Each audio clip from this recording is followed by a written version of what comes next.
bao nhiêu hơn giờ? Anh giờ có một con giờ đó chưa? Mà giờ tia rong con luôn. Giờ tia bao nhiêu rong con bao nhiêu này?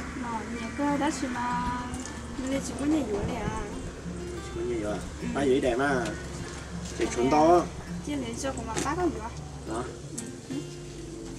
Cho của bác có dừa nè. Đẹp mà.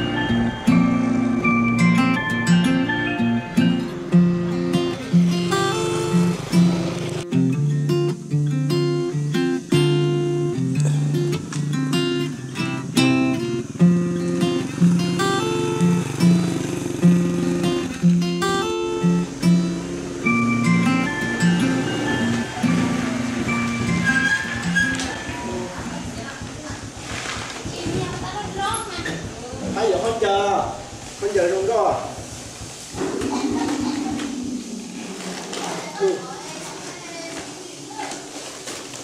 Cô lo. Bây giờ con chờ. Có tao một cái giờ hả? Anh để xin à, xem hả?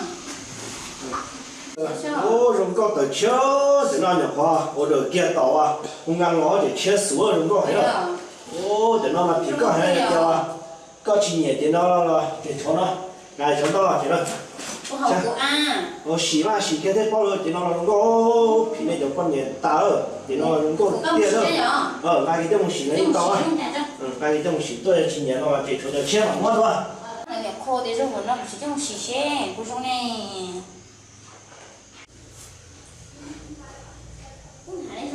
Có trong nào? Thì con gì rong co thì皮搞成 blo 了，有给你搞是吧？有给你点个噻，皮差 blo 有的这个，其他的呢？ Giờ đây là chiếc皮của nó. Chỉ đi lông này rồi, con mà con thái kia đó mà có tụt chỉ mà, có tụt chỉ bỏ mà chỉ hai này rong co hay à? Nó. Này con hết tiêu à? Cho gì luôn này để mà bên nhà xe. Bé xe này nó kiểu luôn đi, của chú nhỉ rồi, của chú có lấy à? Chỉ kia, để tiêu là rong co nó không chỉ kia, rồi có chỉ vô to cái nó có tụt chỉ là bỏ nó, có tụt chỉ nhẹ hơn rồi đó. Chúa, nó chịu chú nhẹ, rồi kia, chim, ai, chim nó có rất cái lúc có xe à?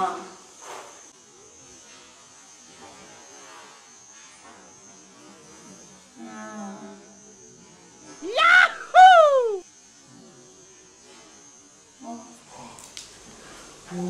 Muốn sao chế, con này chế như con này có chế này, cả liền thế nào, muốn thì ok ra. Rồi. Anh đấy. Rồi.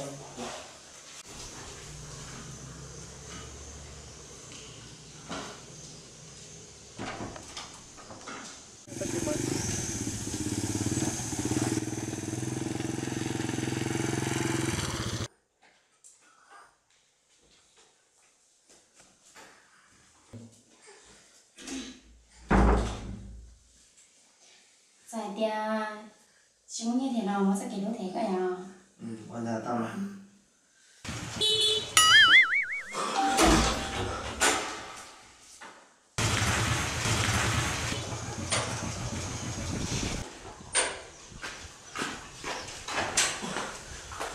cô chị nào? Cô một con chào sơ. Một cái gì chạy vào hoạt động? Một con chào sơ. Chạy vào hoạt động à? Một con chào sơ.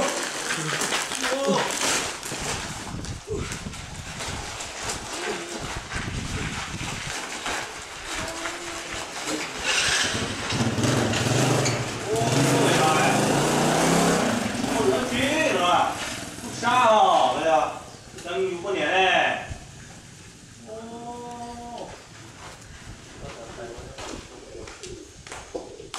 Trời ơi, vì của vùng phúc lần đó nè. Ô cái này nó chế là chỉ rồi này. Cái này tôi mong mẹ kia con nó lần đó Thì chúng muốn đem lò xí này. Ô mỗi tụ kia con nó lần đó. Có bữa ra chúng mình lo à. Ôi, có bự cái chỉ suối để chạy tu sa đây nè, tu sa nhiều không tệ, có chả. Ồ, cái quả là chỉ cái à. Ồ, chỉ suối gì kia nè. Là chỉ xin cái gì?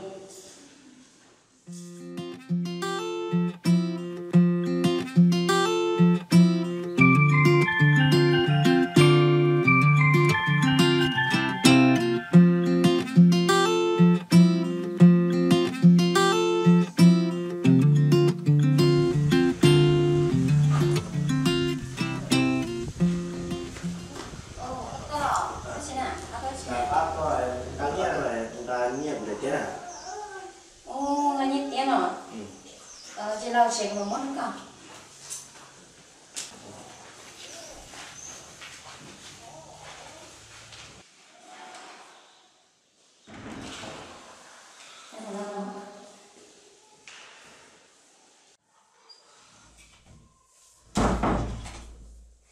Sao? Ê, bữa chị muốn nhảy mà có kể lúc đó có sao à? Thế chỉ mà một sạch tối nhẹ nè. À, thế nào là như vậy mà nhở?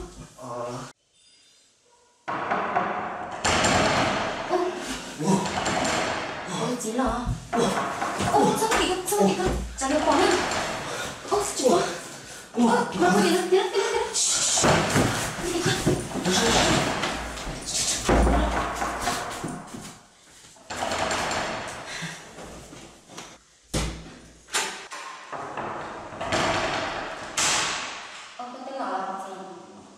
Đấy mà chỉ biết tôi này.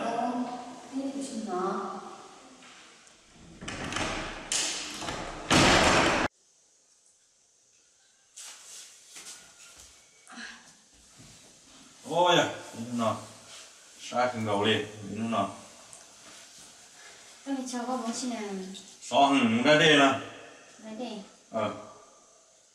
Tôi cho các nhớ chị là cái gì? Giờ ra đây. Cái gì? Của mình đi không có nắng rồi, chứ phải để của em chắc nữa. Ồ đó. Tấm bản cắt tụng này. Hiện tại mà.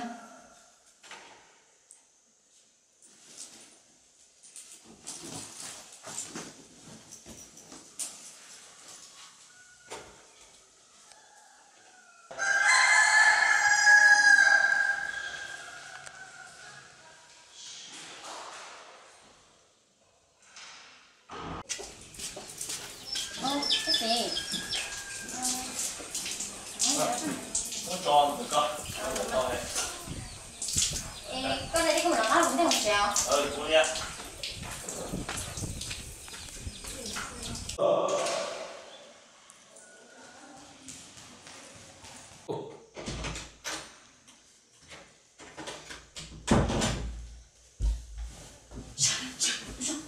Xin lỗi đây à? Đúng đó. Cái trên này có tên là